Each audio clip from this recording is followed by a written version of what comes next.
बाबा जी सत्संग में बोले, 7 वचन जो जीवन बदल दें।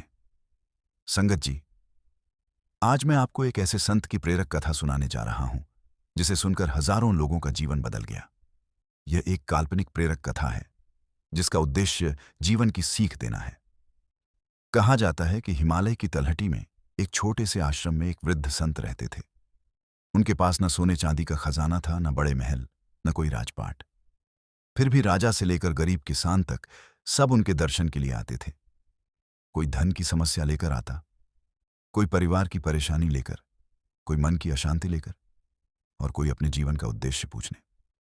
संत हर किसी को धैर्य से सुनते और कहते, बेटा, इंसान की सबसे बड़ी दौलत उसका चरित्र है। समय बीतता गया। एक दिन संत गंभीर रूप से बीमार पड़ गए।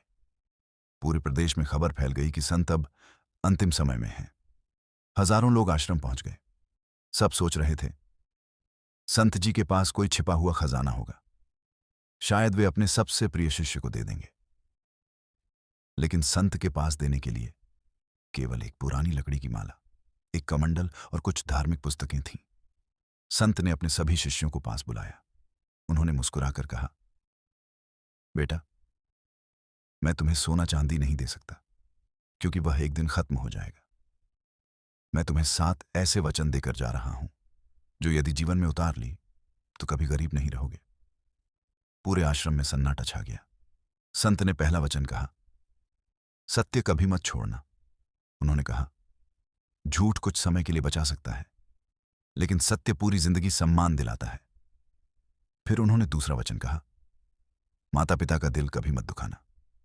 जिस घर में माता पिता की दुआ होती है वहां भगवान की कृपा स्वयं पहुंच जाती है। तीसरा वचन, भूखे को कभी खाली हाथ मत लौटाना। रोटी छोटी हो सकती है, लेकिन दया कभी छोटी नहीं होती। चौथा वचन, अहंकार से हमेशा दूर रहना। जिस पेड़ पर सबसे अधिक फल लगते हैं उसकी डालियां सबसे अधिक झुकती हैं। पांचवां वचन, समय की कद्र करना। जो समय खो देता है वह जीवन का सबसे अनमोल धन खो देता है। छठा वचन, क्षमा करना सीखो। दूसरों को माफ करने से पहले तुम्हारा अपना मन हल्का होता है। फिर संत कुछ पल शांत रहे। पूरा आश्रम उनकी ओर देख रहा था।